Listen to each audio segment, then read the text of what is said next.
Est-ce que tu peux dire générique et claquer des doigts? Generico.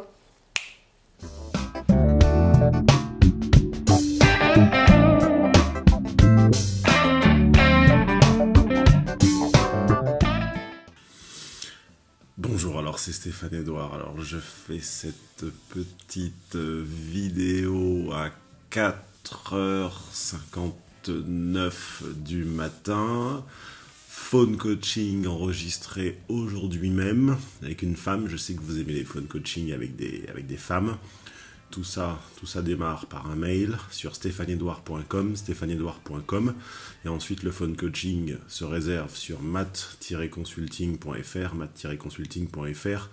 Aujourd'hui, Sophie nous parle d'une relation d'1 an avec un homme qu'elle a courtisé, puis qui l'a idolâtré, puis qui soudain s'est mis à avoir des comportements extrêmement surprenants. Un homme qui lui a demandé d'aller au pressing alors qu'elle lui a envoyé des photos coquines.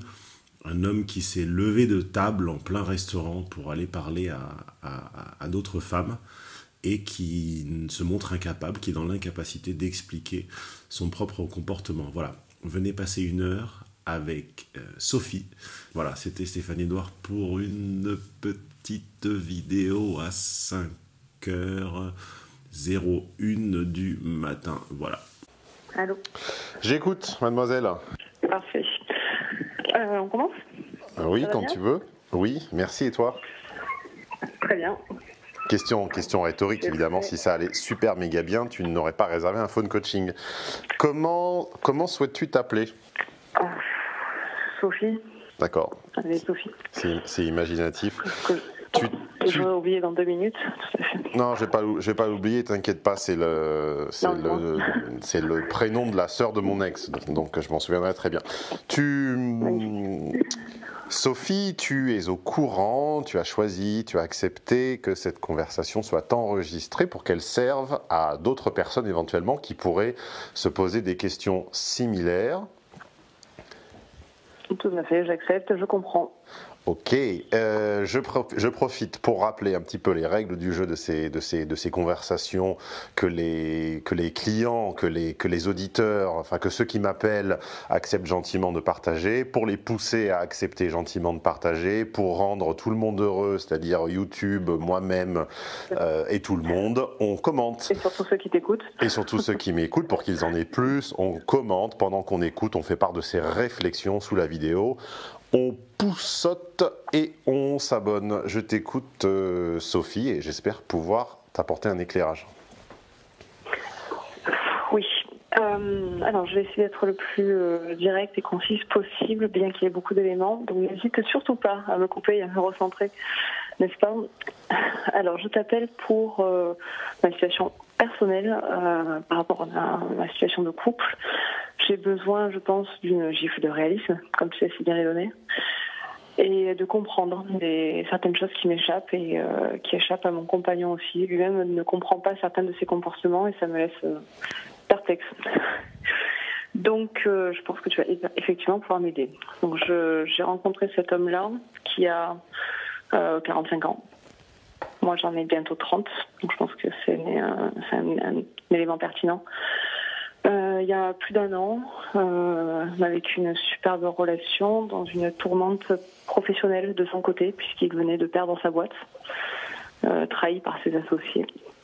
Et quand il me rencontre, je suis une bouffée d'oxygène. Donc il surinvestit notre couple, à tel point qu'il veut très vite avoir des enfants, se marier, etc. Je l'ai divorcé très vite. Non, il a une fille de 7 ans. Il s'est séparé de sa mère quand elle avait 3 ans. Et depuis, pas de bonne grosse pension alimentaire? Non. C'est pas quelqu'un qui a du ressentiment, du remords par rapport à l'idée du couple, des relations générales? Non, pas du tout. Non, il a une fille, elle est un peu pas par accident, mais il est très contente de la voir, mais après voilà, il a en général des relations sérieuses, il est très content d'avoir sa fille. Bon. Il n'a pas eu de relation après la rupture de la mère de sa fille. Et puis voilà, on se rencontre dans un événement un peu dans une situation un peu tourmentée dans sa vie. Donc il surinvestit la relation. Moi je le calme parce que c'est hors de question de faire un enfant et de me marier comme ça, même si j'étais très très bien avec lui. Et voilà. Et bon, du coup, il atterrit de son nuage quelques mois plus tard et il se calme un petit peu sur ces demandes-là. Et il finit par retrouver un travail. Je précise qu'il est très très bien payé. Il est dans des milieux sociaux et de professionnels bien rémunérés, tout comme moi d'ailleurs. Donc on est dans un niveau social équivalent. J'attends toujours une femme qui m'appellera pour un phone coaching avec un homme fauché. J'en ai toujours pas eu depuis 10 ans. On attend toujours une nana qui... Franchement, j'ai eu quelques relations avec des hommes qui gagnaient moins bien leur vie que moi. Et c'était tellement évident que ça collait pas. Parce que le dernier en date se sentait inférieur, n'était pas bien, faisait un complexe d'infériorité. Donc très vite la relation a dégringolé. Bon, j'ai pas besoin de fun coaching pour régler ce problème. Oui, c'est ce que je suis en train de dire en fait, c'est que quand l'homme n'apporte pas assez de calories, en fait la relation ne mérite même pas 100 € de fun coaching, c'est-à-dire qu'il est éliminé au premier faux pas. c'est drôle et triste à la fois. Bon bref, allons-y. Pas que dans le sens de l'argent, mais bon. Je précise qu'on a le même niveau social. Voilà. Petite parenthèse aussi, son âge. Je ne côtoie que des gens qui ont 35-50 ans, de par mon niveau social, de par mes centres d'intérêt culturels, de loisirs, etc. Donc c'est pas une exception. Voilà. Donc je disais, il reprend un travail assez précaire, parce que même s'il est très bien payé, c'est des contrats, des lance-pierres, du consulting. Pauvre garçon. Pauvre garçon. Oui, je suis d'accord, à 1000 € par jour, pauvre garçon. Mais si ça s'arrête du jour au lendemain, il n'a plus rien. Et là, il désinvestit totalement la relation. Donc il passe d'un surinvestissement où je suis la lumière de sa vie à plus rien, ce qui a été très très dur à vivre pour moi, tu t'imagines? Ah, c'est sûr. Parce que d'un coup, je suis tout pour lui, et du jour au lendemain, il se lève le matin, il me regarde pas, il me calcule pas, il me parle pas. C'est vraiment le jour et la nuit, donc waouh, première gifle. Bon, on arrive à. Ça, c'était au bout de combien de temps? Ça faisait moins de 6 mois. Entre 4 et 6 mois. Et votre... là, on en est à combien d'années ou de mois? 1 an, c'est ça? Là, on est plus d'1 an, oui. Donc, on parle de 6 mois en arrière, d'accord. Oui, il y a 6 mois, voilà, l'été dernier. Donc, il se désinvestit, on restabilise le couple. Bon, il y a des hauts, il y a des bas, on en parle. Il arrive à rééquilibrer son investissement professionnel et personnel envers moi. Et bon, ça va. Et moi, je suis très investie dans le couple, psychologiquement, donc j'arrive à subir un peu tous ces chocs sans broncher. Tu vois, ça passe très bien, je suis forte, j'avance, pas de problème. Et puis là, à la rentrée, difficulté sexuelle, qu'elle n'avait absolument pas avant, tout allait bien, et puis... c'est ça de sortir avec des vieux. Non, il est très performant, et puis là, d'un coup, il y a moins de complicité, moins d'échanges, tu vois, ça devient un petit peu banal, pas intéressant, quoi. C'est pas mal, mais c'est pas bien. C'est pas comme avant, en tout cas. Donc, moi, c'est quelque chose à laquelle je suis très sensible, donc ça me heurte un petit peu, surtout que ça dure dans le temps. Je me pose beaucoup de questions. Et hasard du calendrier, il y a un homme avec qui j'étais à l'école, qu'on ne s'est pas vu depuis des années, qui refait surface via Facebook, suite à une rupture de son côté, et là qui me drague, mais qui me fait vraiment du rentre-dedans, très explicite, très ouvert, très sexuel. Et le petit là, cochon. Ouais, bon. T'as dû devenir toute rouge. Oui, rien de bien. C'est un classique, en tout cas, c'est classique, peu importe. Mais à ce moment-là, dans ma relation, un peu usée par les mois compliqués et puis avec un désinvestissement sexuel, il s'est rien passé avec lui, mais dans ma tête, je me suis dit, mais putain, il y a d'autres mecs en fait qui existent. Et puis, qu'est-ce que tu te fais chier là? Tu pourrais être tellement bien avec un autre mec, et là, pourquoi tu te persistes à te faire chier là-dedans? ça m'a un petit peu, tu vois, éveillée et sortie de mon investissement dans le couple. Oui, c'est toujours le rôle. C'est toujours le rôle. Je vais livrer une anecdote personnelle, puisque j'en ai assez peu livré ces dernières années, et j'ai l'impression que les gens apprécient. C'est toujours le rôle de l'amant de passage, du séducteur de passage, du don Juan de passage, qu'il transforme l'essai ou pas. Le rôle du séducteur de passage est toujours de requalifier les perspectives de la relation en cours. C'est-à-dire qu'une femme a souvent besoin d'être courtisée, alors que ce soit bien fait, mal fait, insistant, pas insistant, pesant, pas pesant, que ça donne lieu à que ça débouche ou que ça ne débouche pas, c'est pas grave. Le rôle du don Juan de passage est de permettre à la femme de requalifier la valeur de ce qu'elle est en train de vivre, de requalifier l'intérêt de ce qu'elle est en train de vivre, de requalifier ce que met sur la balance son partenaire actuel. Et en fait, le don Juan souvent n'aboutit pas à ses fins, mais en réalité, la mission est quand même accomplie, même si lui a l'impression d'avoir échoué dans sa tentative, puisqu'il a permis à l'intéressée, à celle qui est au centre de notre discussion, en l'occurrence toi, mais ça pourrait être une autre, ça lui a permis de resetter, de réinitialiser ses paramètres, de mettre en perspective ce qu'elle est en train de vivre, et en ce sens, c'est encore une fois très déséquilibré. Vous avez besoin, pour requalifier un petit peu votre panel d'opportunités, d'un certain nombre de propositions masculines qui, dans l'immense majorité des cas, n'ont aucune chance d'aboutir, mais qui sont ceux en vertu de quoi, ceux à l'aune de quoi, ceux à la mesure de quoi vous jugez, vous qualifiez et vous appréciez votre relation actuelle. Et puis ça ce côté rassurant aussi. Et l'anecdote personnelle, c'est que je l'ai vécu. Excuse-moi, je finis. L'anecdote personnelle pour nos auditeurs, c'est que je l'ai vécu du côté de celui qui a essayé de te courtiser, là, de l'ami d'enfance, puisque je me rappelle. Le tiers.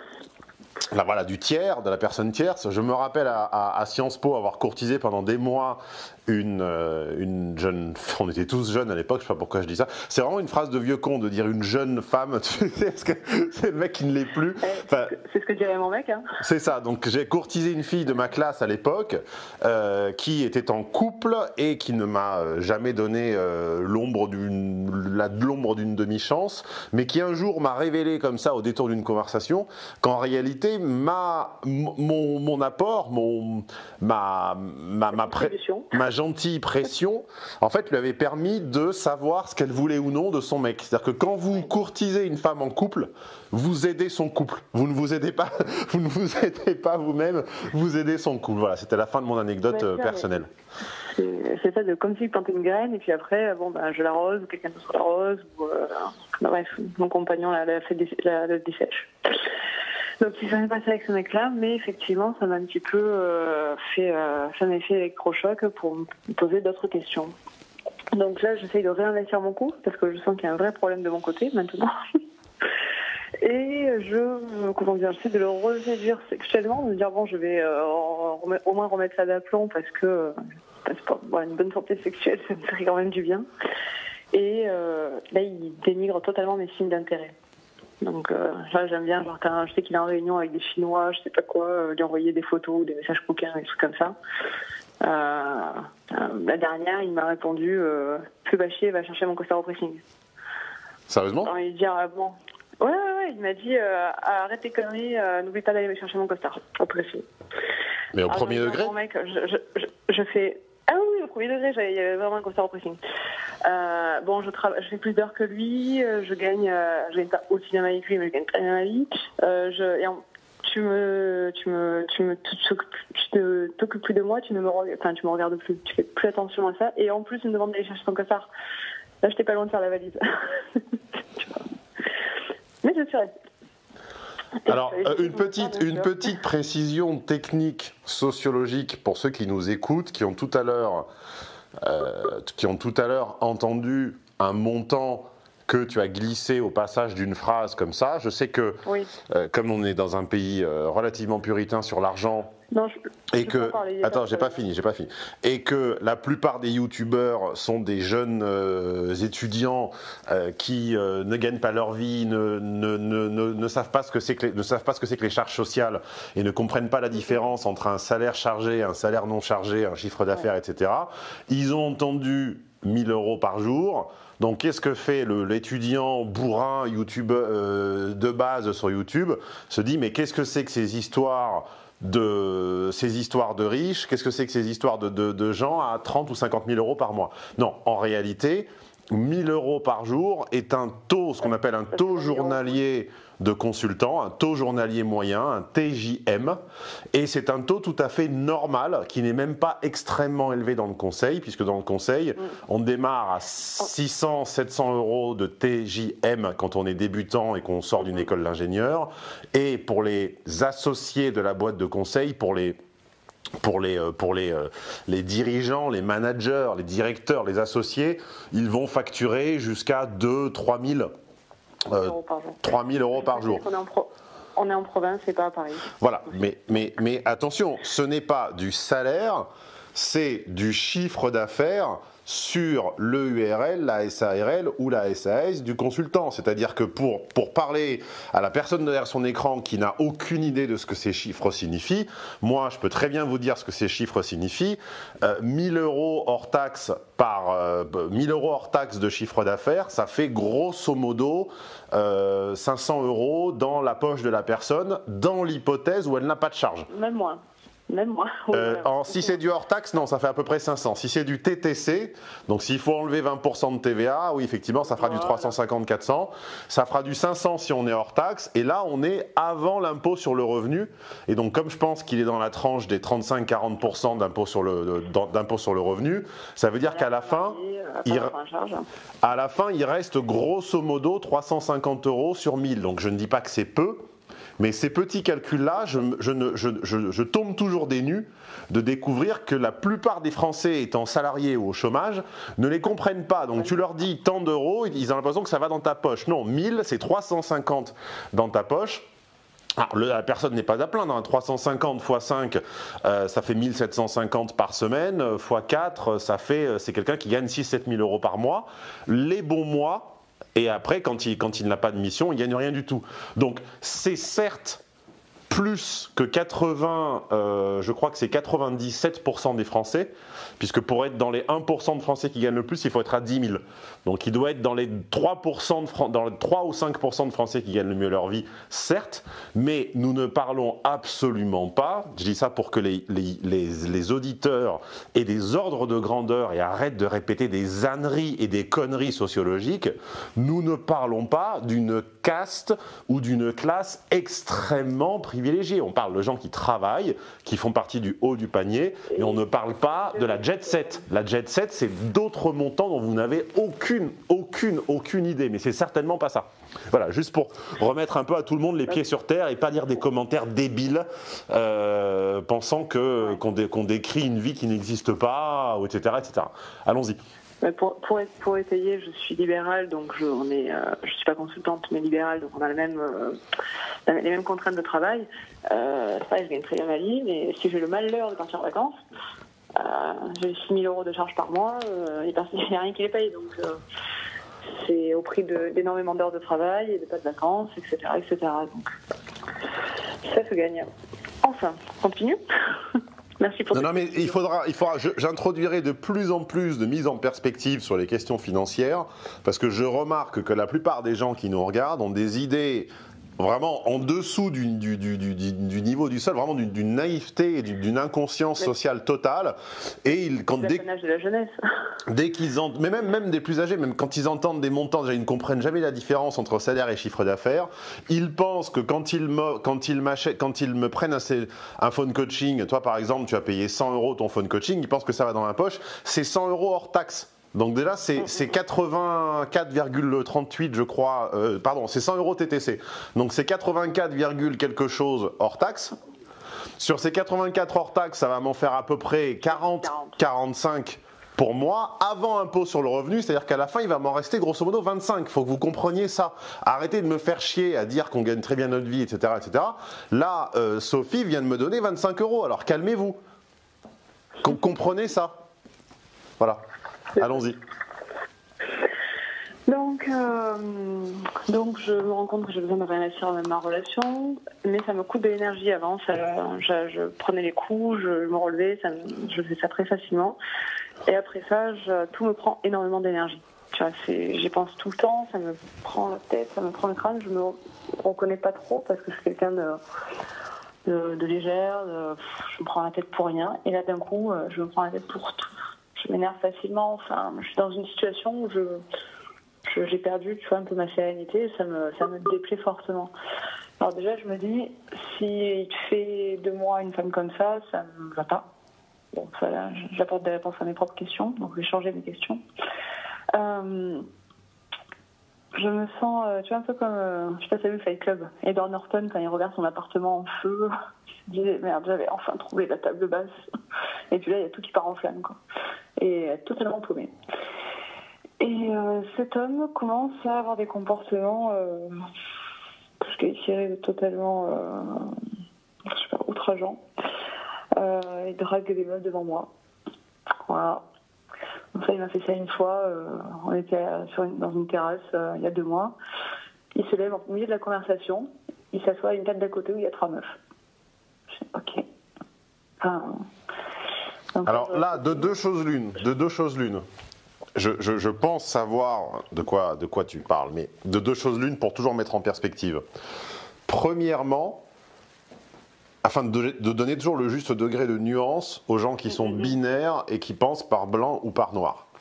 Premièrement, le droit d'interagir avec des personnes du sexe opposé quand on est en relation n'est pas quelque chose que je voudrais normatif, c'est quelque chose que je voudrais discuter au cas par cas. Je ne parle pas du cas de Sophie, je dis en général.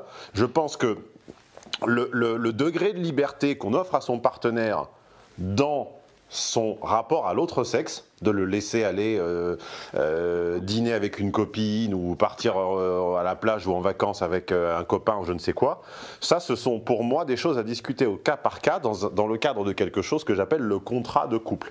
Donc là en l'occurrence, bien évidemment, on va en arriver à la conclusion que c'est déplacé, etc. Mais juste pour remettre en perspective, ce n'est pas systématiquement de façon normative quelque chose d'interdit dans la mesure où on peut très bien, par rapport à nos feuilles de route respectives, par rapport à nos âges respectifs, etc., on peut très bien décider qu'on s'autorise de socialiser avec des gens de l'autre sexe. Ce n'est pas forcément immédiatement une entorse au contrat. Tout dépend comment ce contrat est rédigé, quelles annexes ce contrat est fourni. Bon. Deuxièmement, tu as dû, à mon avis, dans ces cas-là, bénéficier de quelque chose qui s'appelle la solidarité féminine, puisqu'en réalité, les femmes que je connais très bien, quand elles perçoivent ce type de comportement et quand le type est manifestement avec une compagne, elles le dézinguent, c'est-à-dire elles ne rentrent pas dans le jeu, par solidarité, si tu veux, elles n'ont probablement pas, alors je peux me tromper, tu vas me le dire si je fais fausse route, mais à mon avis, par solidarité, elles punissent le coquin et toujours par ce sentiment, par ce pressentiment que cela pourrait également leur arriver un jour, tu vois, elle se range un petit peu de ton côté et elle ne le laisse pas aller plus avant. Est-ce que j'ai raison ? Oui. Alors, pour les 2 anecdotes pertinentes. Alors, le contrat de couple, on a un contrat, flex, je vais manger avec mes amis, avec les siennes. Quand on sort avec nos amis, ils s'amusent même, aller draguer des meufs, mais pour montrer à mes amis célibataires qu'ils s'y prennent comme des manches et on en rigole tous. Très bien. Là, c'était... tu t'es senti blessé, quoi. Non, mais on était en tête à tête, ça ne s'y prêtait pas et c'était même pas genre des fois on se lance un défi, on le fait, même moi ça nous fait rire et c'est le jeu, c'est sympa. Là, il se lève au milieu d'une conversation et il y va. Et là, je regarde, je me dis qu'est-ce qu'il me fait ? Et il avait laissé son téléphone sur la table. Donc je me lève, je me laisse un peu s'introduire au milieu des 3 heures. Je me lève, je fais excusez-moi monsieur, vous avez oublié votre téléphone à ma table. Donc les filles, mort de rire, évidemment, elles s'en étaient plein la gueule, mais il est resté avec elles. Donc moi, je vais à droite, à gauche, c'est un bar qu'on connaît bien, donc on connaît toujours du monde. Et au bout d'une demi-heure, je vois qu'il se stalle là-bas, donc je prends une chaise, j'y vais, tant qu'à faire. Bon. Et la soirée se termine à peu près sur la même lancée. Le lendemain, il reconnaît sa bouge attitude, mais il ne l'explique pas. Je dis, bon, écoute, il faut quand même que tu arrives à te recentrer, parce que c'est pas non plus hyper agréable de partager des moments comme ça. Le temps passe, et on part en vacances. En janvier, là, on fait le nouvel an, on rejoint des amis qui vivent à New York. La soirée se passe très bien, et puis on finit dans un bar new-yorkais, donc tu vois un peu la soirée de rêve, voilà, un nouvel an super. Et là, il se met à renifler le cul, littéralement, de toutes les meufs du bar, quoi. Et moi, je suis en terrasse, il y a une meuf new-yorkaise qui vient me voir, qui me fait, écoute, tu devrais aller t'occuper de ton mec, je crois qu'il a trop bu. Je dis, putain, mais la honte de ma vie, quoi, tu vois. C'est la solidarité féminine dont je viens de parler il y a 5 minutes. Oui, d'accord, oui, mais je sais que tu t'en fous, mais moi, comme on fait une conversation enregistrée, j'essaie d'apprendre des choses aux gens en même temps qu'on parle. Tout à fait. Ça, c'est clairement, il était clairement identifié comme étant maquillé avec moi. Les deux couples, les filles sont sentis plutôt même mal à l'aise. Dans le cas inverse, la solidarité masculine n'existerait pas. C'est-à-dire que si une fille très séduisante et très apprêtée venait brancher un de mes potes alors qu'elle est arrivée à cette soirée avec un homme, mais le mec, mais pas l'ombre d'un instant, ça lui viendrait à l'esprit d'avoir la moindre solidarité par rapport au type avec qui elle arrive, mais pas l'ombre d'un instant, ça ne lui viendrait même pas à l'idée, quoi. C'est une question d'opportunité aussi. Les femmes ont moins d'opportunités. Enfin, oui, bien sûr. Les femmes se font souvent draguer, les hommes moins dragués, donc c'est une histoire aussi d'équilibre. Donc la soirée se passe vraiment très mal, se finit très mal. Les amis avec qui on est le connaissent depuis 30 ans. Et m'ont confié il y a quelques jours, là, parce qu'ils sont revenus en France, qu'il ne comprenait pas ce qu'il avait fait, qu'il n'avait pas pour habitude d'agir comme ça, malgré le fait que ce soit un homme avec des agissements un peu... Ses amis le décrivent comme quelqu'un d'absolument abject très souvent. Moi, je ne connaissais pas l'homme dont il me parlait quand il me parlait de ça. Mais là, son ami de 30 ans me dit, écoute, là, j'ai vraiment pas compris ce qu'il a fait, c'est pas lui, quoi. C'est pas de lui. Ok, bon, donc, et lui non plus n'arrive pas à me l'expliquer. Après cette soirée, je lui dis, bon, là on est bloqué en vacances en gros, parce qu'on partait après pendant 2 semaines de périple. On rentre, c'est fini. Ah, c'est terrible, ça c'est terrible, je l'ai vécu, encore une fois, c'est pas pour faire 36-15 My Life, mais il n'y a rien de pire que de sentir qu'une vacance, des vacances, pardon, je me trompe avec l'italien encore, ici on dit une vacance, des vacances qui sont censées être une bouffée d'oxygène, qui sont censées être un appel d'air, qui sont censées être une fenêtre ouverte sur le monde, deviennent en fait un cachot, puisque tu es enfermé, je l'ai vécu à 2 reprises, c'est horrible, tu es enfermé avec quelqu'un dont finalement tu es dans un lieu paradisiaque, tu es à l'extérieur, tu es dehors, tu es loin, tu devrais ouvrir ta vie à l'imprévu, et en fait tu es enfermé dans une petite cellule, un petit cachot invisible, avec quelqu'un dont tu n'aimerais pas être à ses côtés dans l'instant présent, mais tu ne peux pas faire autrement parce que vous êtes à des milliers de bornes. Rentrer, c'est logistiquement très compliqué, et voilà. Je l'ai envisagé, mais effectivement, c'était compliqué. C'est logistiquement l'enfer, non, je vois bien. Non, mais surtout, au-delà de ça, c'est que ça faisait 1 an et demi que j'avais pas pris de vacances. Et il était hors de question que je m'en prive pour lui. Et il était hors de question que je me gâche les vacances pour lui, pour ça. Donc je lui ai dit, écoute, on part en vacances, tu me parles pas.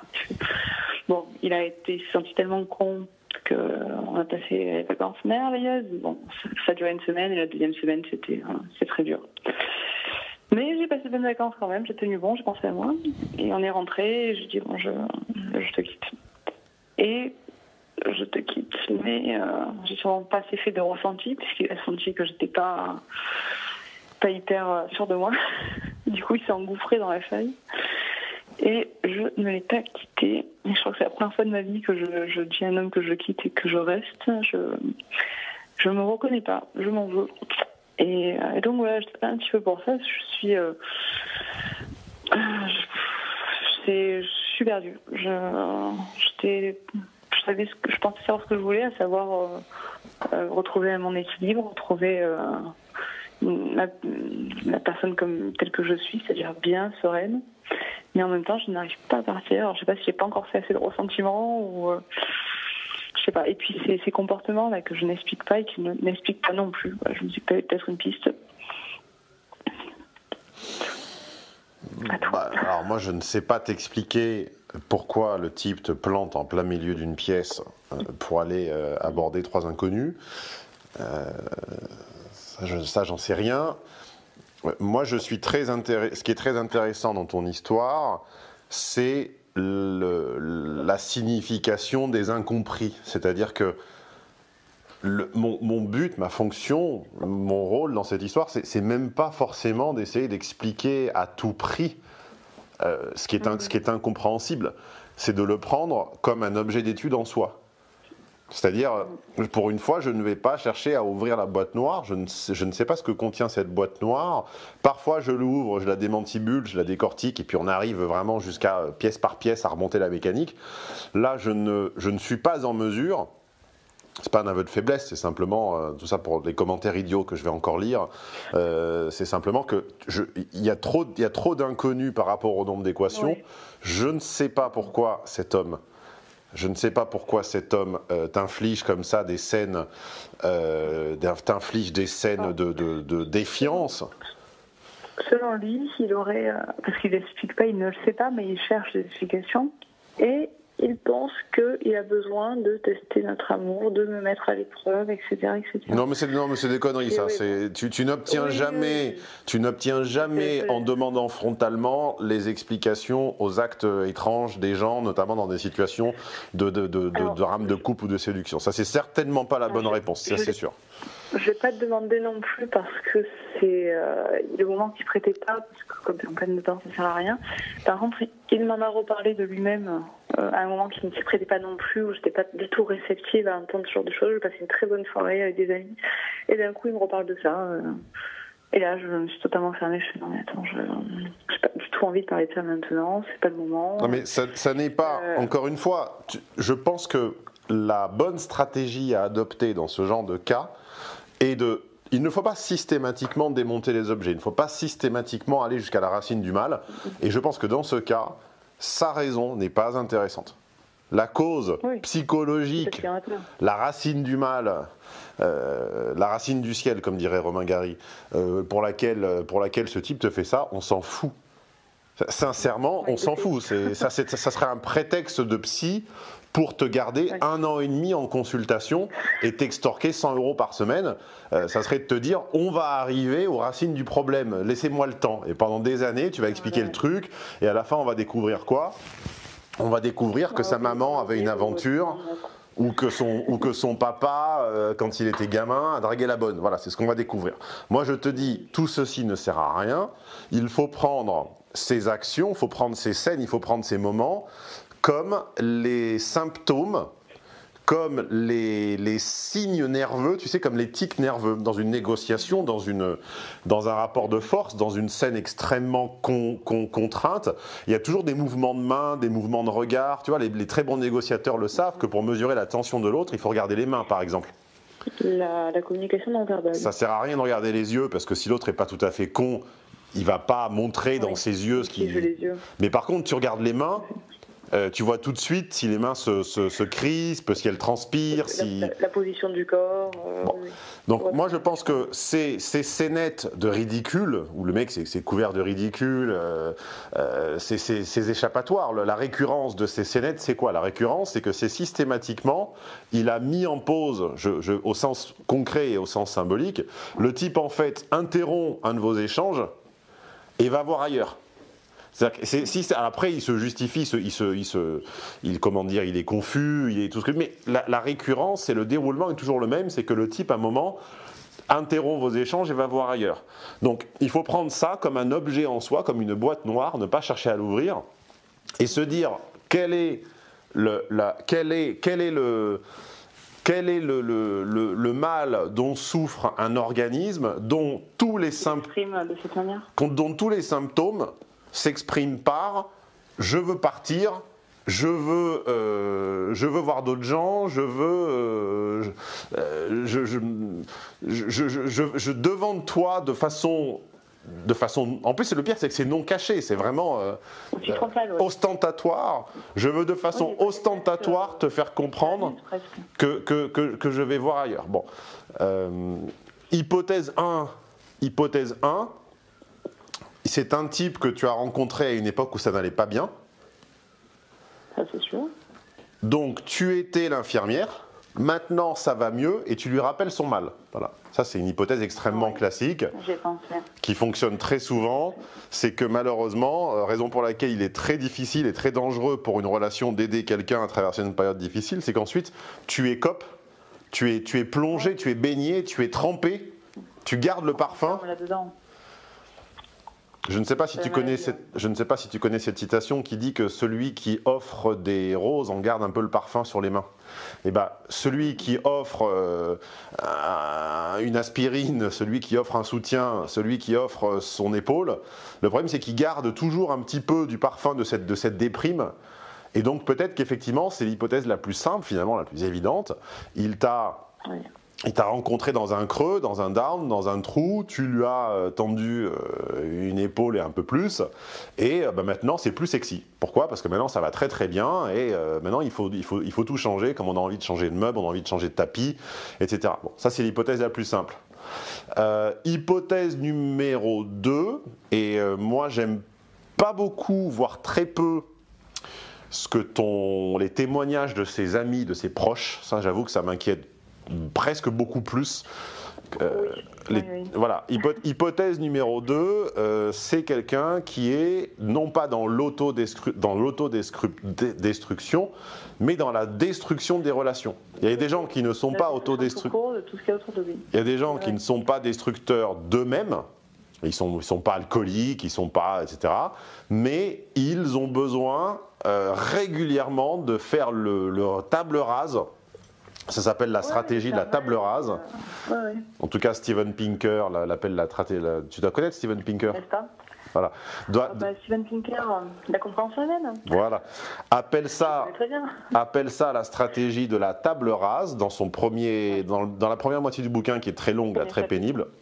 Qu'il ne faut pas lire. Voilà, qu'il ne faut pas lire. Il appelle ça la stratégie de la table rase. Et cette stratégie de la table rase, c'est que pour se confronter à un défi, à un challenge supplémentaire, on a besoin de faire table rase sur ce qu'on a déjà atteint. Tout ce qui est atteint est détruit. Il a l'impression d'avoir vécu avec toi ce qu'il y avait à vivre, qu'il n'y a pas plus. Et ben quelque chose, un réflexe, une stratégie, un truc inconscient lui dit fais table rase de cette histoire et démarre-en une autre. C'est un mode de vie qui est plus fort que lui et qui le dépasse. Ça, c'est mon hypothèse numéro 2. Quand il a commencé ces conneries, on s'est sérieusement posé la question de si on restait ensemble ou pas, si on partait en vacances ou pas, etc. Parce que moi, je ne me voyais pas continuer dedans. Et je lui ai dit, je me demandais s'il se rendait compte qu'il était totalement en train de détruire justement ce qu'on avait. Et là, c'est comme s'il avait éclairé le plafonnier, tu sais. Et derrière, il a été très charmant, évidemment, jusqu'à ce qu'on parte en vacances pendant un petit mois. Ça semble valider un peu l'hypothèse numéro 2, ça. Voilà. Il a tilté, tu sais, oui, effectivement, je suis en train de... j'ai l'impression qu'il faisait tout pour que je le quitte. Vraiment, je pense aussi. Voilà. Alors, du coup, de toute façon, je suis un peu dans l'expectative où je me dis, bon, j'attends le prochain faux pas pour partir. Pour moi, cette histoire, c'est la meilleure métaphore est médicale, c'est-à-dire que tout ce qui, dès que tu tousses, dès que tu mouches, dès que tu crachotes, etc., ce sont des bactéries que ton corps veut évacuer coûte que coûte. C'est pour ça qu'on tousse, c'est pour ça qu'on se mouche, c'est pour ça qu'on a tous ces fluides qui sortent. C'est un but, c'est un rôle. Sinon, ça n'existerait pas. La sélection n'aurait pas conservé. Comme la fièvre, comme la transpiration. Voilà. Sinon, la sélection n'aurait pas conservé ces stratégies. Elles auraient disparu. Tout ce qui ne sert à rien disparaît. Donc, tout ce qui subsiste a un rôle.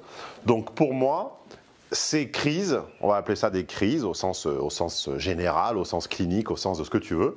Pour moi, ces attitudes sont des crises.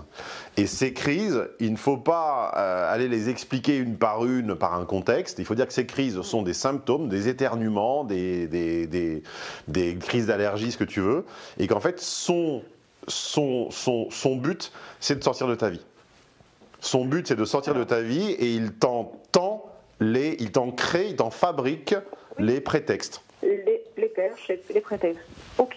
Alors, je le quitte donc le mois dernier. On est rentré de vacances il y a moins d'un mois. Et puis,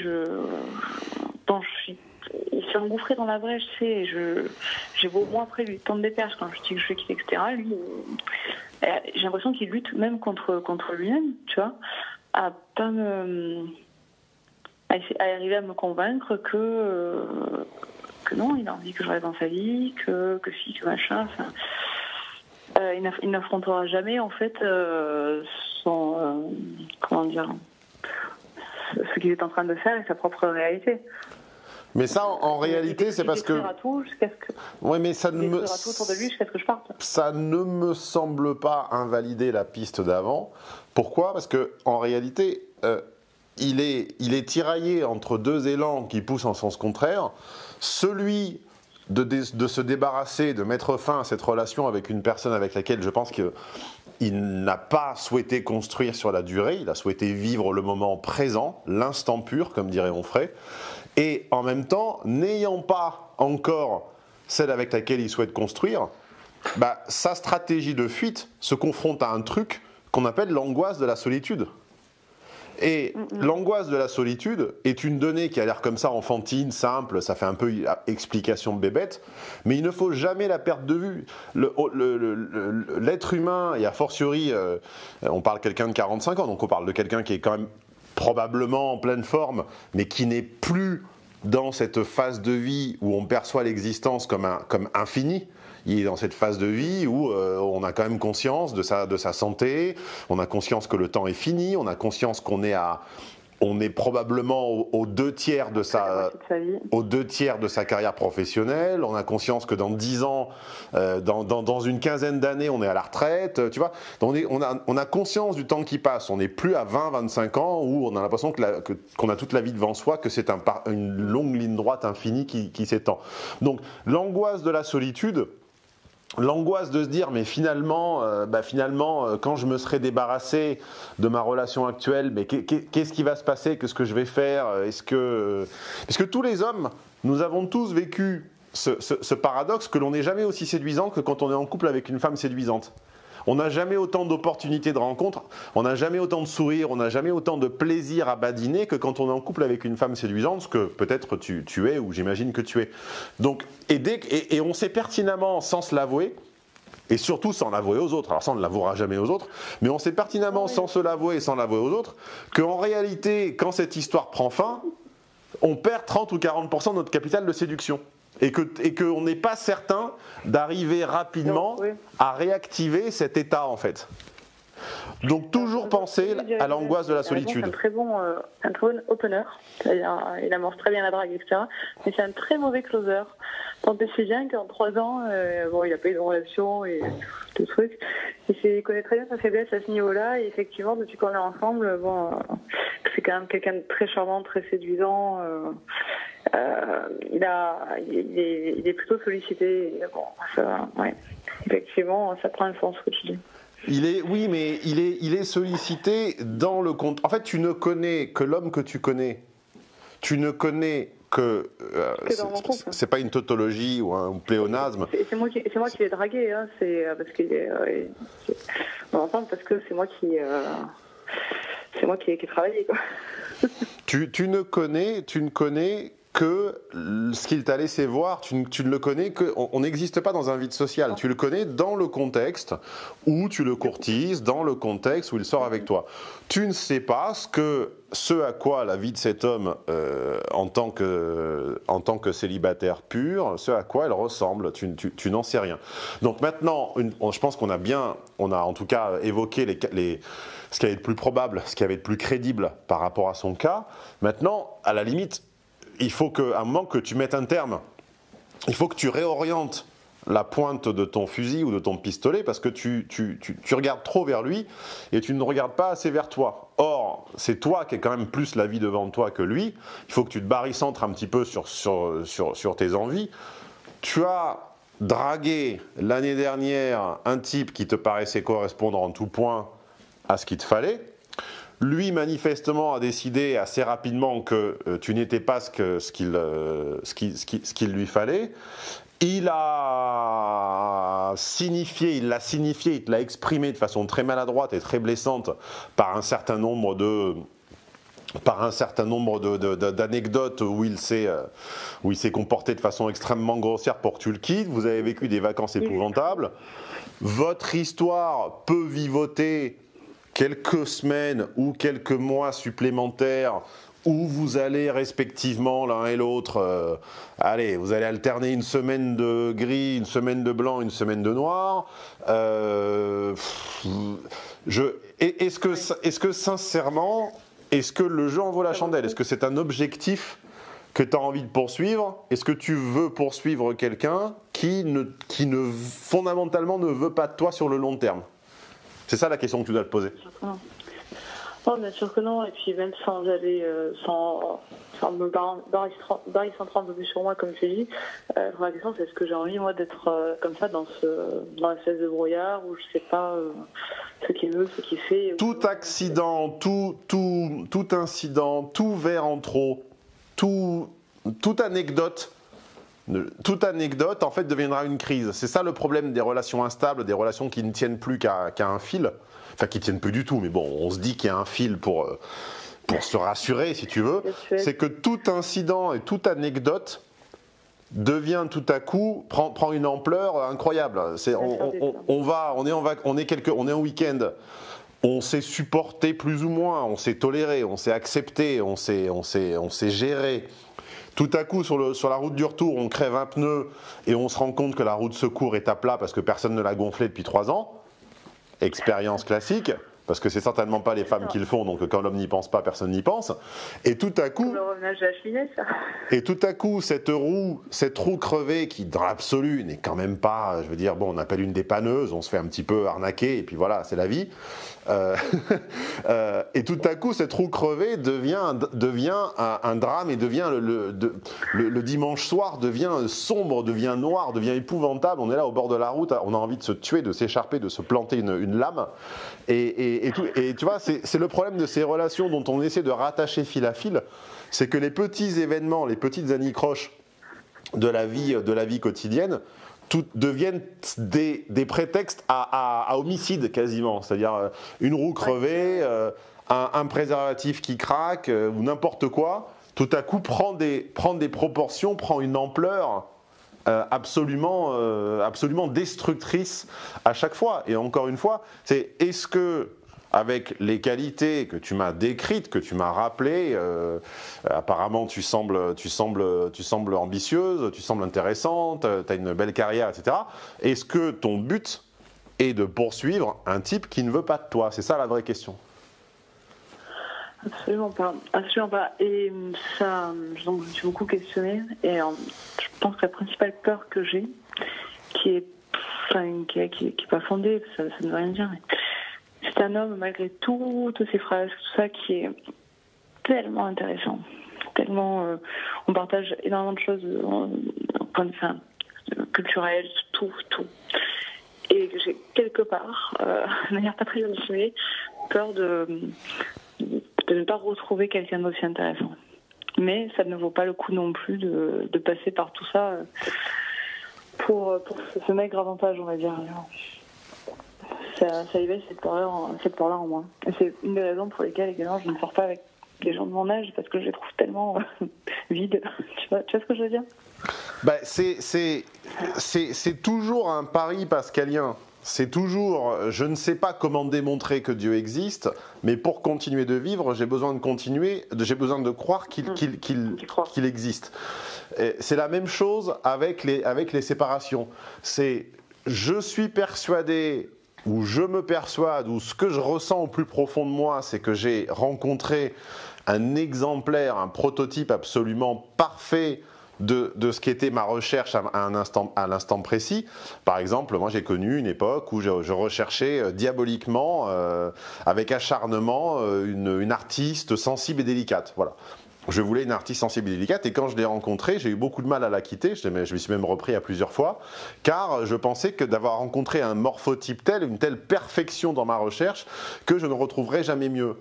Mais en réalité, ce qui se produit par la suite toujours, c'est que la nature de sa recherche change. Oui, donc tu trouves toujours mieux parce que tes objectifs...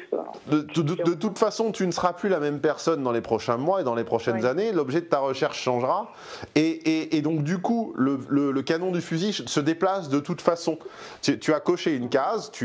Cet homme devait incarner une part de camembert, une case de camembert. Pour ceux qui bloquent sur ce mot, qui ne l'ont jamais entendu, je ferai une petite vidéo là-dessus, sur comment on crée ces genres, théorie de la création des genres. Donc, il incarnait un genre. Il incarnait peut-être, je sais pas, je ne vais pas le qualifier de façon trop simple, parce que tu vas me dire qu'il est plus que ça, mais il incarnait quelque chose, il incarnait un genre, et voilà, c'est fait, cette expérience est cochée, elle a existé. Il n'est pas dans l'optique de construire avec toi, en dépit de tout ce qu'il peut te dire dans les moments où ça va bien, ou en dépit de quelques premières semaines, puisque manifestement, il y a cette récurrence de crise qui fonctionne toujours sur le même schéma, où il est toujours en train de te fabriquer des prétextes à le quitter.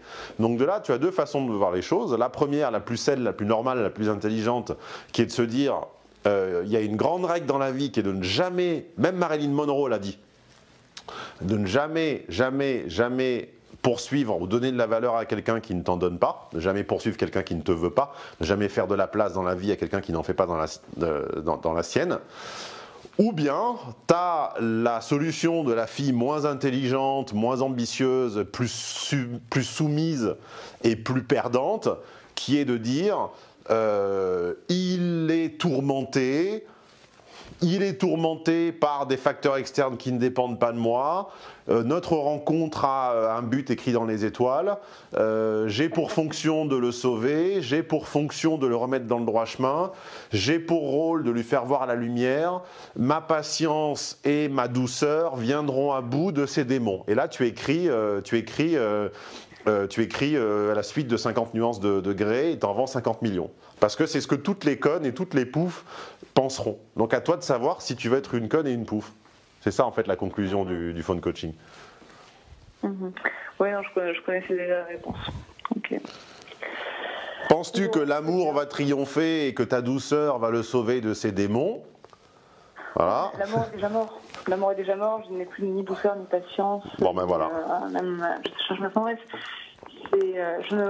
j'ai du mal à comprendre pourquoi aussi là je suis comme dans l'attente du faux pas pour partir, mais comme il est pas con, et là il est tout doux, tout mignon, et ça va arriver tôt ou tard, mais je m'en veux quelque part d'être comme ça, d'être dans cette attente, de ne pas arriver à me casser. Alors je sais très bien la réponse à la question, je la connaissais très bien. Pourquoi il n'y aura jamais assez de ressentiment après ce qu'il m'a fait. Si je l'ai pas quitté, je me sens malléable. C'est comme si j'avais lâché un peu de lest et que du coup, de toute façon, c'était la porte ouverte à tout. Donc, est-ce que je dois, je quitte, je confronter, ça servira à rien. De toute façon, il n'est pas capable de se rendre compte de quoi que ce soit, ou très peu. Alors, c'est pas qu'il n'en est pas capable, il en a l'intelligence, il en a tout ce que tu veux, mais ce n'est pas une question d'intelligence, ce n'est pas une question de capacité, c'est une question que personne ne sait en temps réel être omniscient et avoir le recul nécessaire pour répondre en direct aux questions de sa partenaire sur la poursuite de son secret agenda, sur ce qu'il veut. Il n'a pas conscience du sens de ses actes, il n'a pas conscience du sens de ses crises, il ne sait même pas pourquoi il t'a obligé à le poursuivre dans ce café. Enfin, tout ça n'a aucun sens pour lui, il n'en aura que peut-être un jour avec le recul. Il essaie d'en trouver pour rendre du sens. Lui, son secret agenda, pas très secret, c'est qu'il voulait de toute façon avoir un autre enfant, etc. Il s'est même empêché de sortir avec des nanas de son âge ou presque de son âge, en sachant qu'elle ne donnerait pas d'enfant. Donc, tu vois, c'est totalement en inadéquation avec son esprit destructeur et son plan de vie qui est de fonder une nouvelle famille.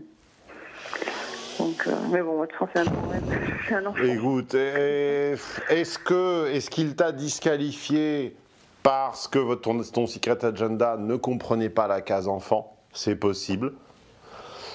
C'est trop tard, on ne le sait pas. C'est peut-être le cas, peut-être qu'effectivement, il t'a changé de rôle, il t'a changé de place quand tu as barré la case enfant, enfin quand tu as éliminé cette option, bah, tout à coup tu n'étais plus la mère de famille potentielle, tout à coup tu étais une femme, une amante aimante. Et ça n'a pas réussi à cranter, peut-être. Mais même, de toute façon, même si c'est ça, qu'est-ce que ça change? Je veux dire, tu ne peux pas retenir... Si tu ne souhaites pas d'enfant, tu ne retiendras pas un homme qui en souhaite. Il faut que tu rencontres un homme qui n'en veut pas. Ah oui, non, mais je n'ai pas dit que je voulais pas d'enfant. Je dis que je voulais pas d'enfant dans un contexte comme ça. Je préfère pas en avoir qu'en avoir dans un contexte comme ça. Après, au départ, on était raccord, mais voilà, non, je suis plus du tout disposée à avoir un enfant, ou même j'arrive même plus à me projeter avec un enfant avec cet homme-là. Alors qu'au départ, c'était un plan qui pour moi, pour être pragmatique, parce qu'il va falloir que j'y aille, j'ai mon cours d'italien. Pour moi, c'est pour ça que je t'avais demandé d'avancer un petit peu l'horaire. Je suis déjà en retard d'ailleurs. Je parle toujours pas italien. Ta gueule. Tu verras si je parle pas italien.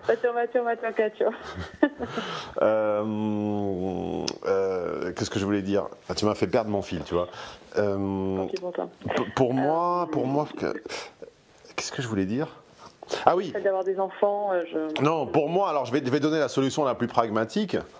Ne fais pas la fière, car faire la fière, c'est partir drapé dans son honneur tout blanc et ensuite être parasité, être traversé par des remords, par des regrets, par des et si j'avais plus insisté, et si. Moi je te dis le contraire. Pas partir comme ça. Non, ne pars pas drapé d'honneur, ça ne fonctionne pas. On part au ressentiment. Ouais.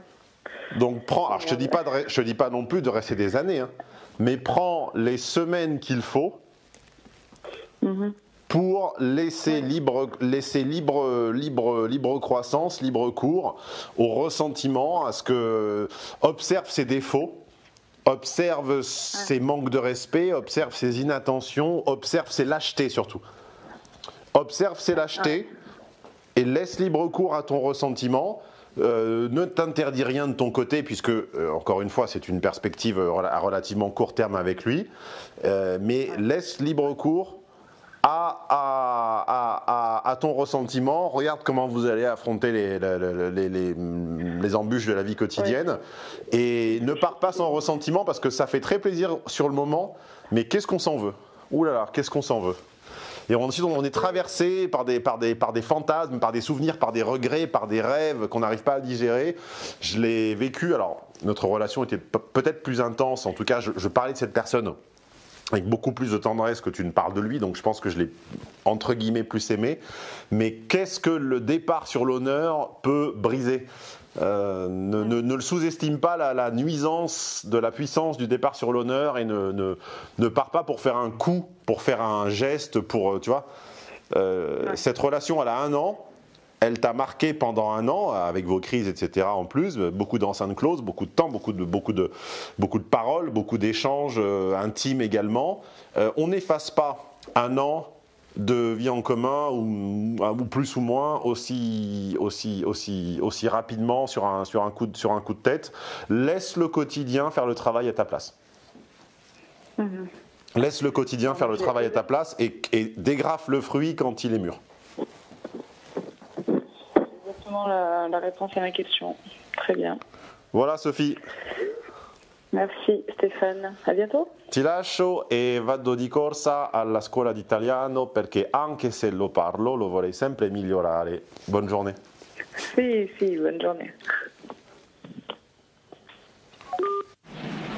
J'adore quand un plan se déroule sans accroc.